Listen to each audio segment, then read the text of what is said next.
Assalamualaikum warahmatullahi wabarakatuh. Perkenalkan, nama saya Zahra Isnadalia dengan NIM C2401221221068 dari kelompok 4 mata kuliah Biologi Perikanan. Jadi kali ini saya akan membahas mengenai praktikum reproduksi kedua di mata kuliah Biologi Perikanan.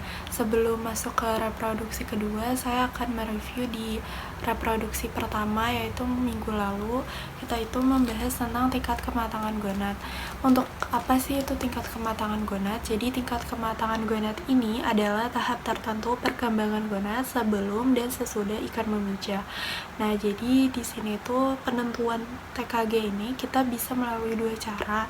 Yang pertama ini secara morfologis, yaitu dilakukan dengan mata telanjang atau secara makroskopis, dan yang kedua ada secara histologis. Jadi kita melihatnya menggunakan alat bantuan mikroskop seperti itu. Nah, selanjutnya pada praktikum kali ini, minggu kedua ini, kita membahas tentang analisis fekunditas dan diameter telur. Nah, apa sih itu fekunditas? Fekunditas adalah jumlah telur masak yang ada di dalam ovari betina sebelum dikeluarkan pada saat ikan memijah, atau biasa juga disebut dengan fekunditas mutlak. Nah, fekunditas ini dibagi menjadi dua, yaitu ada fekunditas nisbi sama ada fekunditas total. Fekunditas nisbi ini adalah jumlah telur per satuan berat atau panjang. Sedangkan fekunditas total menurut Royce 1972 ialah telur keseluruhan yang dihasilkan ikan selama hidupnya, mulai dari produksi pertama kali sampai dengan terakhir. Nah, untuk gonad sendiri ini dia itu ada 3 bagian ya, dibagi menjadi 3 lagi. Yang pertama itu bagian paling atasnya adalah anterior namanya, bagian tengah itu middle, dan yang paling bawah itu posterior. Nah, selanjutnya untuk metode fekunditas ini yang sudah kita lakukan pada minggu lalu itu ada 3 metode. Yang pertama itu gravimetri, terus yang kedua ada volumetri, dan yang terakhir adalah gabungan.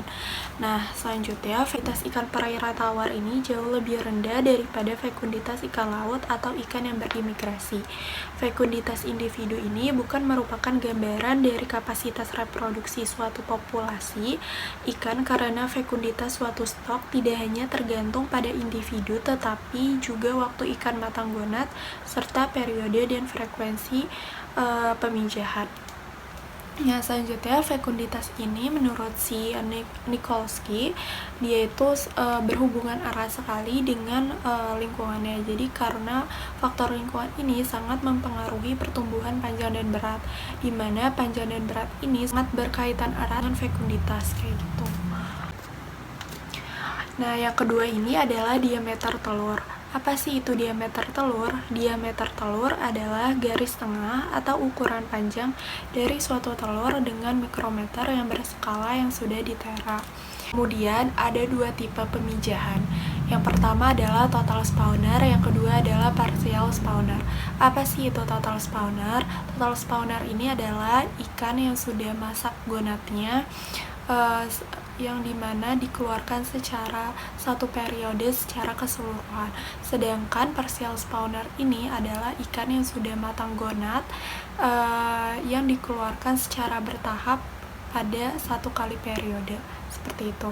Nah, selanjutnya ini pada praktikum kali ini alat dan tujuannya ini adalah untuk mengetahui jumlah telur ikan yang telah masak, mengetahui ukuran telur ikan untuk mengetahui perkembangan individu menjelang pemijahan, dan menduga produktivitas dan potensi produksi dari kelompok ikan. Nah, untuk alat dan bahannya ini pada praktikum kali ini yang pertama itu ada mikroskop, pastinya ada mikroskop. Selanjutnya ada kaca preparat, ada cover glass, terus ada cawan petri, ada pipet, terus ada alat bedah, dan bahannya itu ada aquades. Nah, untuk prosedur kerjanya atau tahapannya ini, yang pertama ini adalah kita siapkan gonad yang sudah masak atau yang sudah matang. Selanjutnya kita burai di atas cawan petri yang sudah diisi aquades. Selanjutnya siapkan mikroskop, kaca preparat, dan cover glass. Dan yang Dan selanjutnya pipet gonat dan taruh di atas kaca preparat. Selanjutnya amati sebanyak 50 telur, dan yang terakhir kita bisa mencatat ukuran diameter telur seperti itu. Dan sekian, terima kasih.